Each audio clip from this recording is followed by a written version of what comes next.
Hey, this is Reba, and thanks so much for submitting your questions for my Bobby Bones chat. And of course, thanks very much, Bobby, and to all your listeners for allowing me to do this. So we're going to go to the first question. Carla from Birmingham.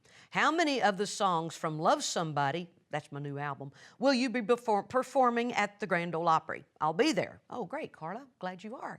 Well, right now we're going to be doing the new single, Going Out Like That, and I hope you enjoy hearing that one. Okay? Angela from Dayton. Do you get nervous right before you go on stage? The only time I get nervous when I go on stage is when I have a new outfit, new shoes, or a new song that I'm not really sure about the lyrics, or if my mama's in the audience. Of course, that always makes me nervous. CJ from Charlottesville. Love the new song with Jennifer Nettles. Thank you very much. Was she someone who you wanted to work with a while but couldn't find the right song for it? Both. Wanted to work with Jennifer for a long time. I think one of the first shows they ever did when they were, first coming out, they were on our show in Dallas.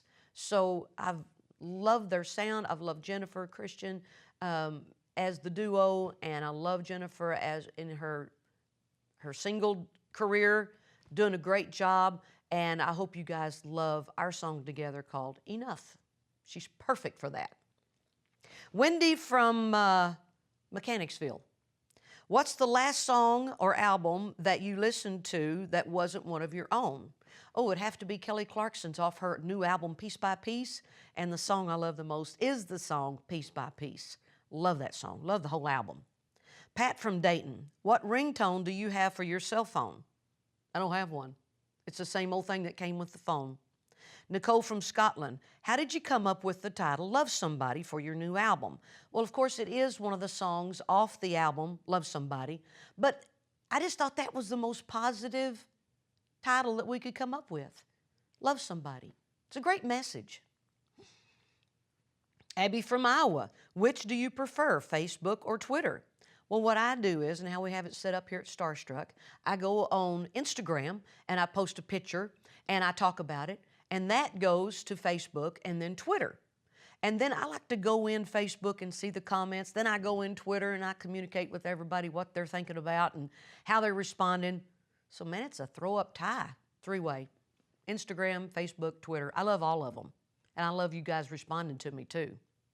Sandra from Marietta. What would you say are the perks of growing up as an Okie? I love being an Okie. Love being a Tennessean, too. Being an Okie, we were out in the country. We were growing up on a working cattle ranch. Being an Okie, you grew up tough. You learned responsibility. And Okies are really proud, strong people, very friendly. Great neighbors, too. Amy from Noble. What album would you say you are most proud of? Wow, that's hard. I'm proud of all of them. I guess my newest proud would be the new album, Love Somebody. Fair. Nicole from Scotland. A twist on the superpower question. Which superpower would you want Narvel to have? Superman flying powers? So we can just fly everywhere we want to go? I would love to fly. Wouldn't you just love to be able to fly? Just take off? How come you said Narvel? How come I couldn't be that superpower? Sydney from Mayfield. Is there a place in the world you've yet to visit that is on your must-go list? Austria. Love the sound of music, and I want to go where Julie Andrews was when she filmed The Sound of Music in Austria. Tina from Cleveland. What is your favorite part of being a grandma to River Rose? That I get to hang out with her when we're on business and stuff, doing business with Kelly, because Narvel manages Kelly, and when we're out in New York, LA, wherever, Kelly takes River with her all the time, so it's really a fun thing to do, to get to hang out in the trailer with River while Kelly's working. And she just laughs at me all the time. Evan from St. John's. What is your favorite thing to cook for dinner? Brussels sprouts. I'm very good at vegetables. And I love chicken and salmon. Red beans with fried potatoes and cornbread, pretty good at too. Now you're making me hungry. That ain't fair. Megan from Hamilton. What do you do if you forget lyrics on stage? I read the lips of the people in the front 2-3 rows, and hopefully they're singing the right ones. Or I look over at Jennifer Wrinkle, my fiddle player, harmony singer, and guitar player, and she's going, that really encourages me. Lynn from Albany, what word best describes your fans, a.k.a. Tweebas? Loyal. I love them to pieces. I love all my Tweebas. Kelly from Cambridge, you've achieved so much during your career, but what is the one thing you still strive for and keeps you so motivated? What's the one thing keeps you strive for? Well, that's a great question. What keeps you so motivated? The love of what I get to do. I strive for finding that next great song that I get to sing, entertaining fans, traveling more. I'm a gypsy at heart, meeting more people, making new friends. That's what keeps me motivated.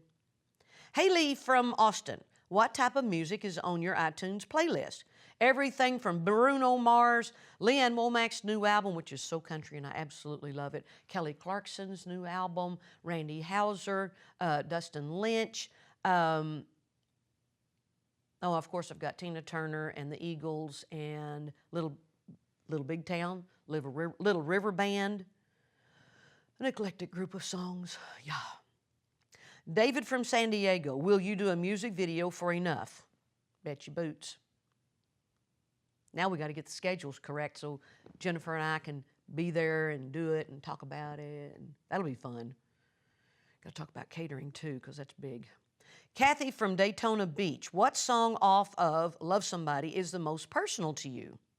That would be Just Like Them Horses, because I asked Liz Hingberg, who wrote the song with Tommy Lee James, if I could sing it at my daddy's funeral or record it and have it played. I couldn't sing it at Daddy's funeral. And Daddy had been sick for 4 or 5 years, and I thought that would be a perfect song for his funeral. And then when I came in to just put it down on tape, just with piano, Tony Brown, my producer, said, absolutely not. This one has to be on the album. So every time I hear Just Like Them Horses, I think of Daddy.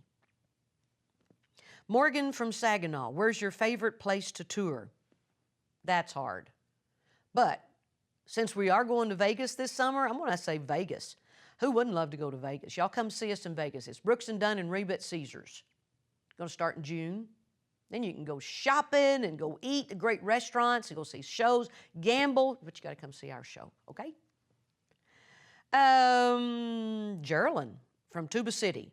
What song was the most fun to record off the Love Somebody album? It's got to be Until They Don't Love You. Totally different from anything I've ever done before. It's fast, sassy, great attitude. I love it, Until They Don't Love You. Love doing it on stage too. Isaac from Las Cruces, you sing really great cover songs. Thank you very much. Would you consider making a cover album with pop songs? Sure. Yeah. See, I did that with country, and that was my starting over again album. Songs I wished I had recorded first. So doing a pop album of that? Absolutely, in a skinny minute. Patty from Louisville. What is the most exciting thing that you love about the fans when you perform live in front of them? To see their smiling faces and the excitement and when they sing along with me. I love that. Melanie from Ruthland. Rutland. Which love song of yours makes you think of you and Narvel the most? Forever Love. That's a good one. And the Ronnie Dunn song that I recorded, what's the name of that one? Ronnie Dunn's song. Love takes the patience of Job. That's what my mama said. Keep on loving you. Perfect. So which love song of yours makes you think of you and Narvel the most? Keep on loving you. Ashley from London, your amazing new song, Until They Don't Love You, is more rock and fast-paced sounding. What made you decide to gravitate towards a more modern sound with some of the songs on the album? Until They Don't Love You is just so different. It's a sassy attitude, powerhouse, and so cleverly written. Like 1 is the loneliest number, 2 makes it right, 3, it's got 1, 2, 3, and then ABC, and up, down, left, right. I love it. It's so clever. Emmy from Ebensburg. Yep, Ebensburg. If you could sit down and talk with any person, past or present, who would it be and why? I would say it would be my Grandma McEntire, Daddy's mama. I never met her. She died a year before Alice, my oldest sister, was born. So I'd just like to sit down and talk to her. Wouldn't it be neat to figure out how was it raising Daddy, putting up with Grandpap? What was it like? She was a school teacher. Mama was a school teacher. I have my elementary education degree, so I'd like to just talk to her about how were things back in her day. Would it be cool? Toya from Noblesville. Who is an up-and-coming country artist you would love to work with in the near future? There's several. Dustin Lynch, love him to pieces. Brandy Clark, love her work. Recorded lots of songs of hers on this album, Love Somebody. Maddie and Tay, I could be the third. We could be a trio. Kendra from Grand Forks, what's your favorite song to perform at your concerts? Love you so much. It's always been Fancy. And now I've got another one to add to it, Until They Don't Love You. 2 good songs. So, thanks again for sending all your questions to me. I appreciate it very much. And thanks to Bobby Bones for letting me chat. Love you guys.